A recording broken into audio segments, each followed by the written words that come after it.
देख दोस्त, तुझे ये करना तो पड़ेगा ही। सिगरेट को आगे करते हुए मीनेश ने दर्पण से कहा। कबीर इंडस्ट्रीज के मालिक करण मल्होत्रा का इकलौता पुत्र दर्पण, जो बचपन से पढ़ाई में होशियार था, आज अपने एक टपोरी मित्र मीनेश के साथ बगीचे में बैठा था। मीनेश ने सिगरेट का कश लेकर हवा में धुआं उड़ाते हुए दर्पण से कहा, ले दोस्त, तू भी इसका मजा लेकर देख। माँ बाप के संस्कारों में पला बड़ा दर्पण इस बुरी आदत से दूर रहना चाहता था। दर्पण ने मना कर दिया। मीनेश को कई सालों से सिगरेट पीने की लत थी। उसका इस आदत के पीछे काफी खर्चा हो जाता। उसने मन ही मन सोचा कि दर्पण को भी ये आदत लग जाती है तो उसका खर्चा बच जाएगा। इसी सोच से वो उत्साहित हो गया। उसने अपनी मित्रता का दबाव डालते हुए दर्पण से कहा, देख दोस्त, मुझे अकेले अकेले मजा नहीं आता, तुझे मेरा साथ देना ही पड़ेगा। देख दोस्त, तुझे ये करना तो पड़ेगा ही। उसने सिगरेट को आगे बढ़ाते हुए कहा, देख दर्पण, अच्छी तरह समझ ले, दोस्ती रखनी है तो सिगरेट पीनी ही पड़ेगी। दर्पण असमंजस में था। कच्ची उम्र अच्छे या बुरे का अंतर समझ नहीं पा रही थी। दर्पण ने अपने दोस्त मीनेश की आंखों में देखा, फिर उसके हाथ की सिगरेट की ओर।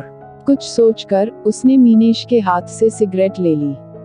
शायद दोस्त की जिद के सामने माँ बाप के संस्कार कमजोर पड़ गए। इस बात को कई वर्ष बीत गए। मीनेश और दर्पण की दोस्ती अभी भी वैसी ही थी, अटूट, अजोड़। पर ये क्या, आज मीनेश की आंखों में आंसू थे। दर्पण ने उसके पास आकर उसके आंसुओं को पोंछा और बड़े प्यार से पूछा, क्या हुआ दोस्त? मीनेश ने रोते हुए कहा, याद है दर्पण, हमारे कॉलेज में राजेश हुआ करता था। दर्पण ने कहा, हाँ, तुम्हारा खास दोस्त। क्या हुआ उसे? मीनेश ने कहा, वो कैंसर की वजह से मर गया। उसके फेफड़े सड़ गए थे। सिगरेट के धुएं ने उसके जिस्म को राख में बदल दिया था और ये सब मेरी वजह से हुआ। दर्पण, क्या उसे भी तुमने सिगरेट की आदत लगाई थी?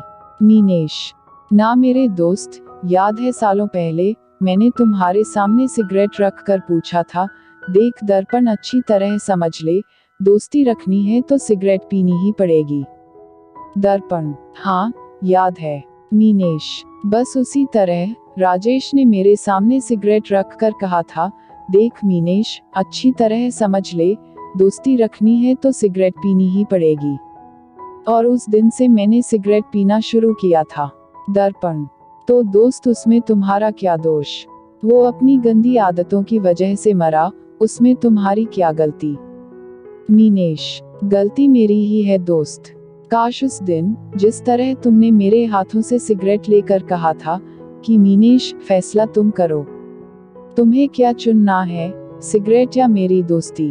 काश वही बात मैंने राजेश से की होती तो आज मेरा दोस्त जिंदा होता। मीनेश ने आगे कहा, मुझे आज भी तुम्हारे वो शब्द याद है दोस्त, जो तुमने कहा था, अपनी गंदी आदतें अपने पास रखो, दोस्तों में बांटते मत फिरो। आंख में आए आंसुओं को पोंछते मीनेश ने कहा, आज मैं चुस्त तंदुरुस्त हूँ क्योंकि मुझे तुम्हारे जैसा दोस्त मिला, और राजेश तड़प तड़प के मरा क्योंकि उसे मेरे जैसा दोस्त मिला।